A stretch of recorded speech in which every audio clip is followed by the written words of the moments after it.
You need to understand life as you know it.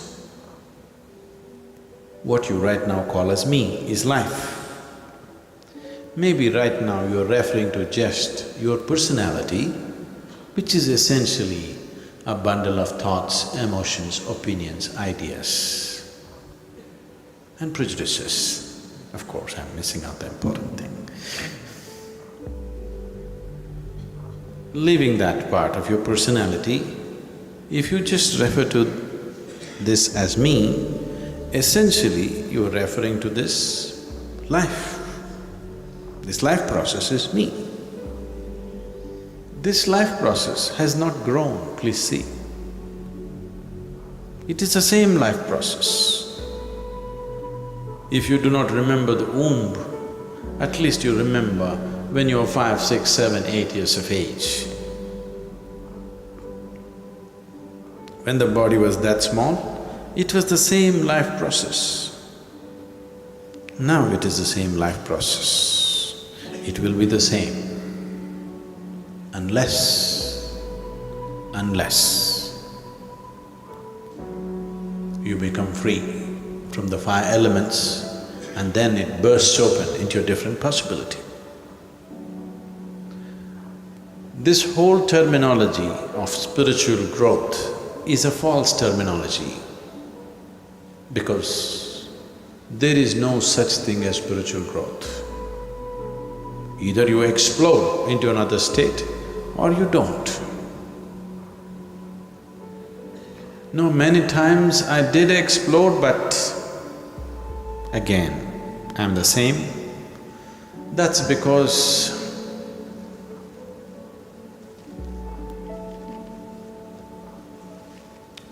during the Diwali time, if you try to light the crackers,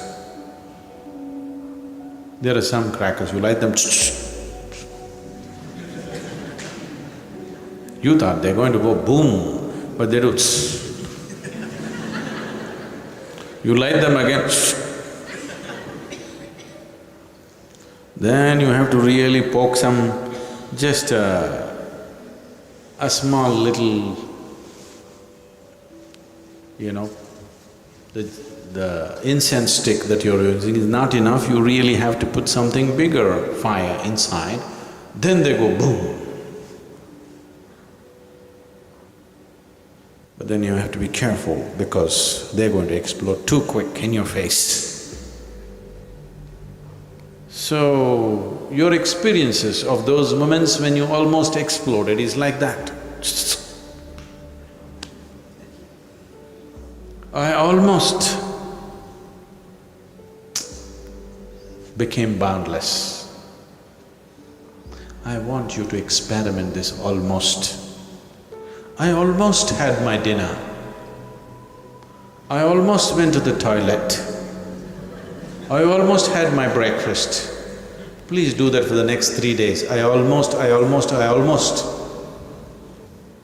Then you will be ready to explode in some way.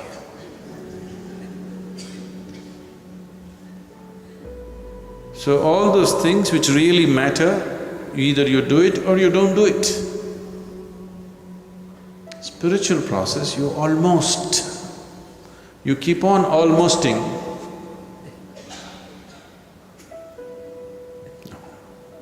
So, how did I become a full-fledged human being? You have not become a full-fledged human being. I'm not trying to insult you, I'm just reminding you, you have not become a full-fledged human being. A full-fledged human being is too immense to be described. He's not a humbug, a made-up thing. A full-fledged human being is a phenomenon. And that will not happen slowly. Yes, you have to cultivate it every day for it to explode one day, but it doesn't happen slowly. Slowly you can create the situation. Slowly you can create the situation. But explosion is one time, and when it happens, nobody can miss it. Neither you can miss it, nor anybody around you can miss it, because it's there to see.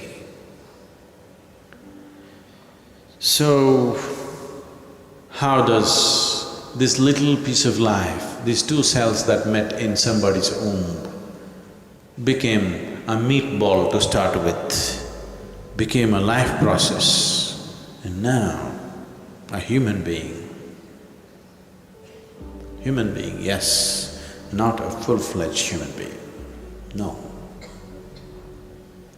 This has to become a full-fledged human being means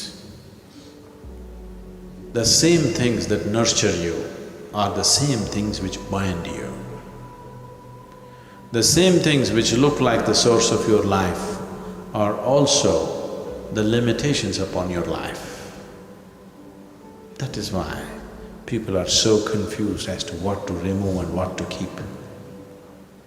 All the things that you think are the goodies or the baddies too, that's a problem. If it was very simple, goodies were different, baddies were different, very easy to dump the baddies. The goodies are baddies, baddies are goodies, that is the problem.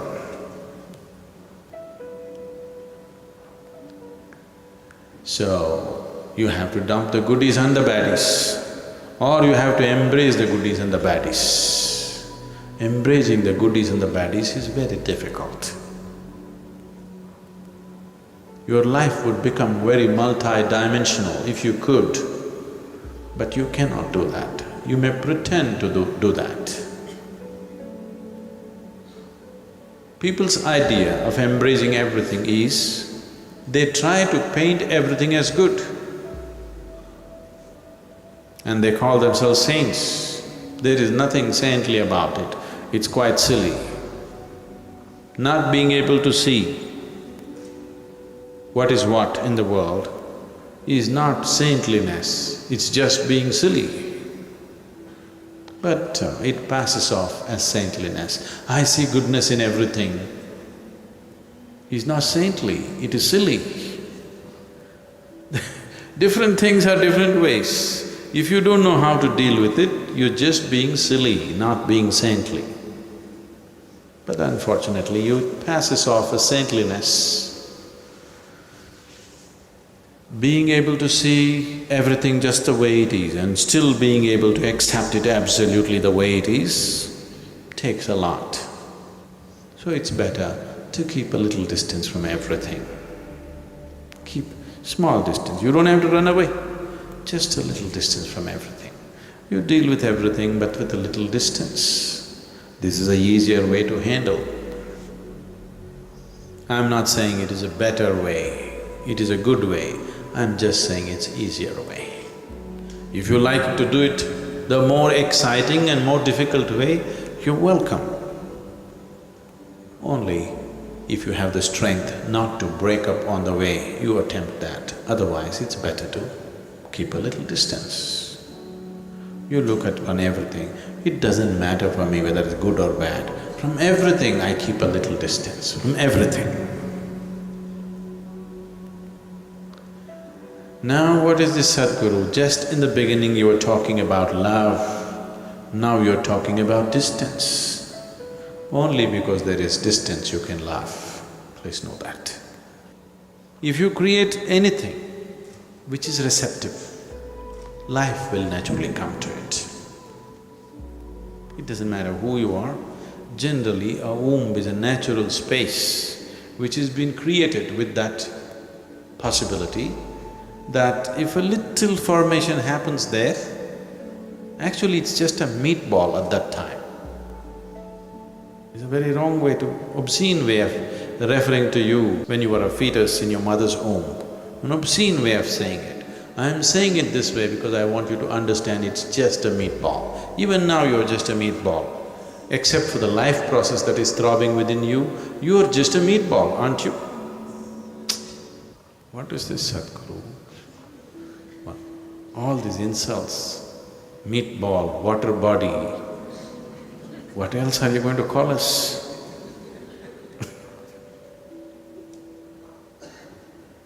If the life doesn't throb within you, you're just a meatball.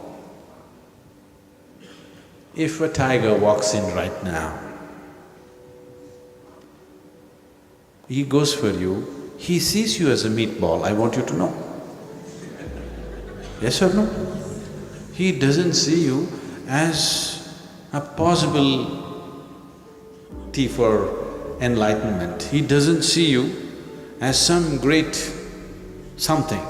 He sees you as a meatball and he'll treat you as a meatball and he will make you into a meatball.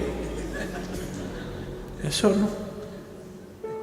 If you don't like it, if you want to experiment, walk into the forest and see.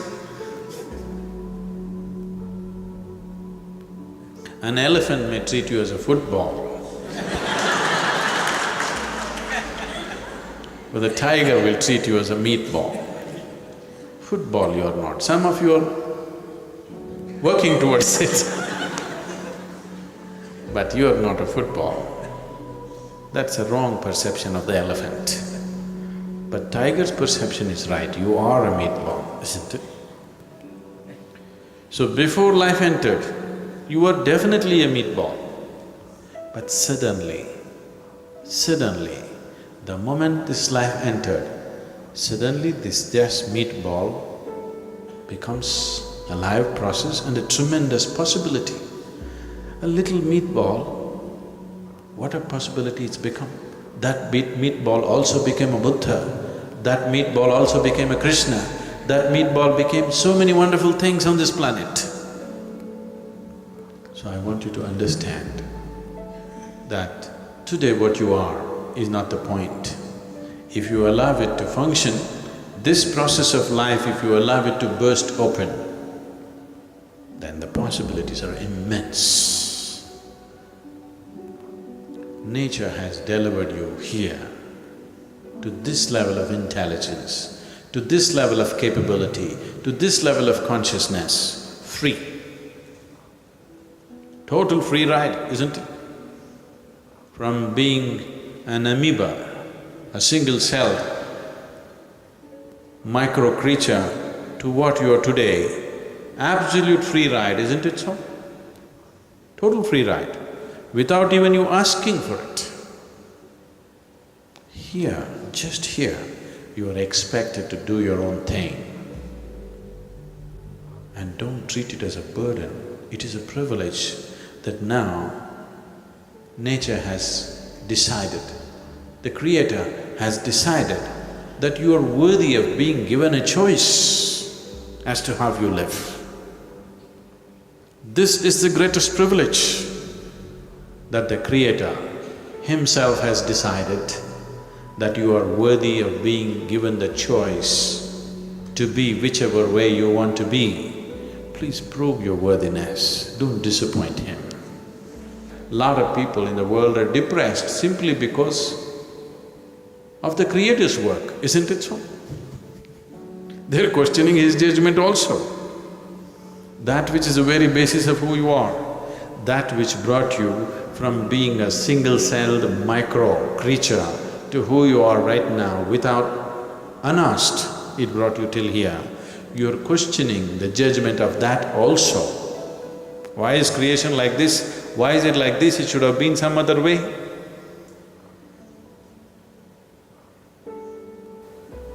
This is not intelligence. Don't ever convince yourself to think this is intelligence. This is the height of ignorance. The privilege that has been handed over to you, that now your life is your own. Everything is by choice. This moment how you are is your choice. Please enjoy the privilege. Please exercise the privilege. And only then you can say, I am a full-fledged human being. May this happen to you. The very big difference between doing what I like and doing what is needed. When you start doing what is needed, there is no such thing as what is it that I like and what is it that I do not like. If you just transcend this one thing, that I like something, I dislike something, if you just transcend this one thing, 90% of your spiritual work is over. That's all. Because the karma generating machine, the basis of bondage is just this: I like this, I don't like this, I love this, I hate this. Once you divide creation like this, your ability to touch that dimension, which we call as the source of creation, is out of reach for you. I want you to pay attention, all the children also, okay? Hello? All of you should pay attention to small things. A blade of grass, a leaf, an ant. You saw an ant? Huh? Really closely, you must look at an ant. Whoever made this ant, has it been made with meticulous attention or simply, okay, just a bloody ant? Huh? What do you think? Very well made? Well made or no? Very well made, isn't it? Fantastic ant actually, not just a bloody ant. So if the creator, if the source of creation is willing to pay that much attention to a tiny little ant, who the hell are you to decide what you like and what you dislike?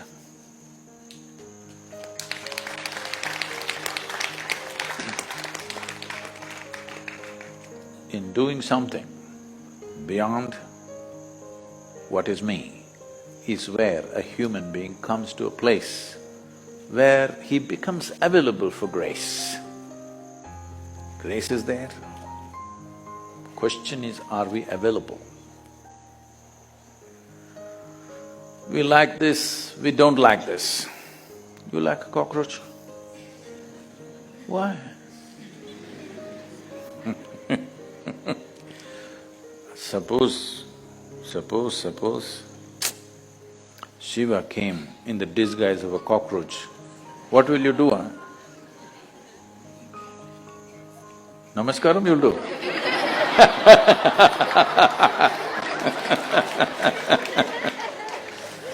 But how will you know it is Shiva or just another cockroach, huh? Huh? How will you know? You don't know. So better do namaskaram to every cockroach, because who knows which one is Shiva? It's very simple. This is what this culture taught you. You see a tree of Shiva, you see a stone, Shiva, you see a dog, Shiva, you see a cow, Shiva, because you don't know. You don't know today what is his disguise. Better not take a chance, isn't it? Huh? Better not take a chance. At least start with the human beings. You don't know in what disguise he's come today. Huh? Isn't it? Suppose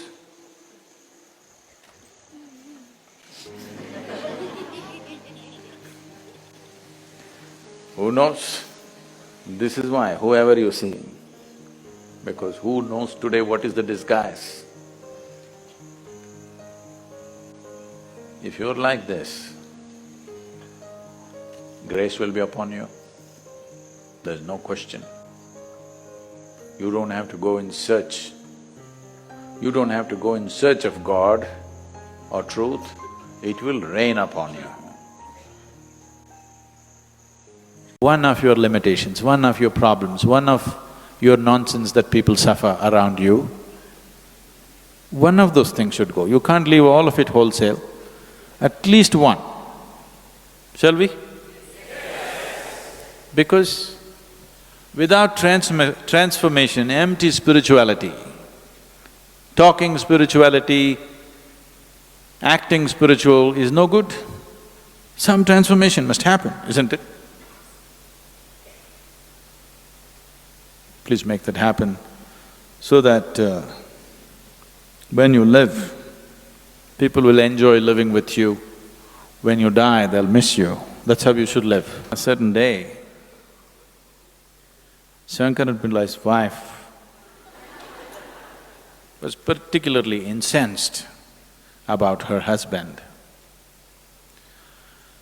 So she made a soup and put 5 extra spoons of chili. And she came and served it. It was hot, steaming hot. And she wants to see what happens. She wrung her hands, but he's reading the newspaper. She said, "The soup is ready." She said, "The soup is ready." She said, "The soup is ready." I said, and still reading the newspaper. Then she wanted to see whether it'll really work or if the chili powder is adulterated, not strong enough. So she thought, let her check it up, and took a spoonful and just put it. It just exploded in her mouth. Tears welled up. Tears started flowing. Just at that moment, Shankaran Pillai kept his newspaper down and came. He looked at her and said, "Why are you crying?" She said, "You know, just last year my mother died. And how much she loved this soup. When I just saw this soup bowl, it reminded me of my mother," and tears came. "Oh, is that so? Don't worry, it's, what to do. We all lose our mothers and fathers sometime.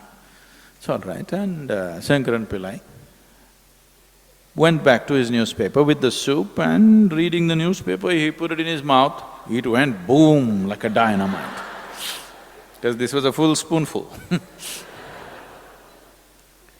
Tears came into his eyes. Then she came and said, "Oh, you're also emotional about my mother."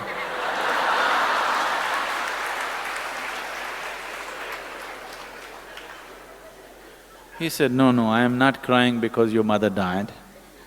I am crying because that good mother left and she left you here and went."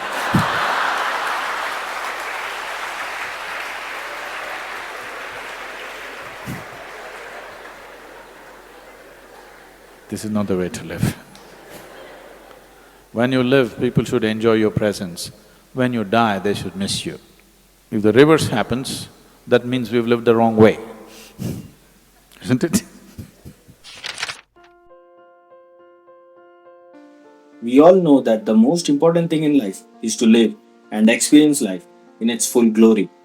If we put it in other words, it means to live life to the fullest. We can talk about things which will help an individual to live to their full potential. The first one is, don't contaminate yourself with opinions and prejudices.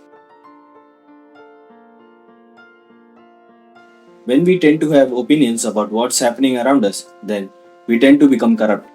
And this is not a good way to approach life. This happens with all of us, right? We label one thing as good and other one as bad. With the course of time, we get attached to what we consider as good, and at the same time, we desperately try to avoid the things we define as bad. Now, here is the problem. The things we try to run away from begins to rule us from within. Life is a phenomenon by itself. So many phenomenal things are happening in this creation at the same time. So, it's better not to contaminate it with our judgment. Just try to look at things the way it is. Second is, don't just be a bundle of thoughts and emotions. For the most part, we all have considered our thoughts and emotions as our life. But if we do that, then we will be stuck in the psychological framework. In order to go beyond our thoughts and emotions, we need to touch the ultimate. We shouldn't define ourselves through the patterns of thoughts and emotions. We have to exist here as a piece of creation and strive to become a vibrant, full-fledged life. Touching the ultimate is the greatest thing we as human beings can do. Being a full-fledged human being doesn't mean going into the society and dominate everything that there is. Full-fledged human being means a being who is striving to grow to full depth and dimension. Every human being is capable of doing this and must strive for it. Third one is, do something that is useful and meaningful to everyone around us. Those who are already on spiritual path, they already know that life is like a game.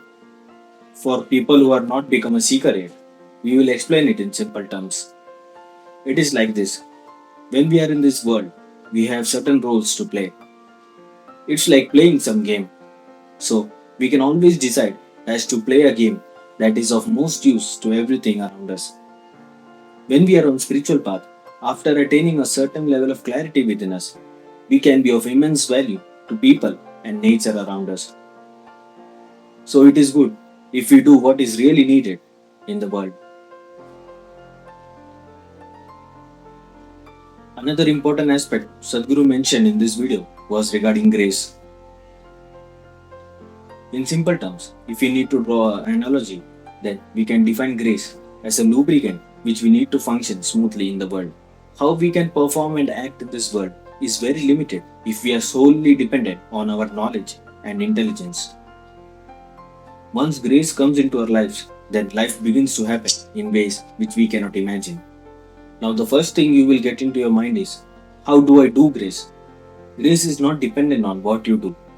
Rather, it is something that you do not do. If there is a certain space within ourselves, without the prejudices of thoughts and emotions, then grace will act in our lives. The spiritual processes that we do is to trim down our persona so that there is some space within us for the grace to function. If you have been following spiritual content on this channel, you would have definitely heard about Shambhavi Mahamudra Kriya. If not, then Shambhavi Mahamudra Kriya is an ancient yogic practice offered by Sadhguru through inner engineering program. When we do this Kriya or Sadhana on a daily basis, we become receptive and become a doorway for grace to function. At first, grace doesn't seem like a real thing to a logical mind. But who are doing their daily sadhana, grace is very much a living reality for them. Once a seeker becomes receptive to grace, life opens up many possibilities which never seemed possible before. We would like to leave you with a quote from Sadhguru which says, "Grace does not descend, grace is always. You just have to make yourself receptive to it." Make sure you check out other various spiritual content on this channel. Do like, share and subscribe if you like our work. Also, do share your thoughts and valuable feedback regarding this video in the comment section. It will guide us to bring better content for our viewers. Thank you for your valuable time. Namaskara.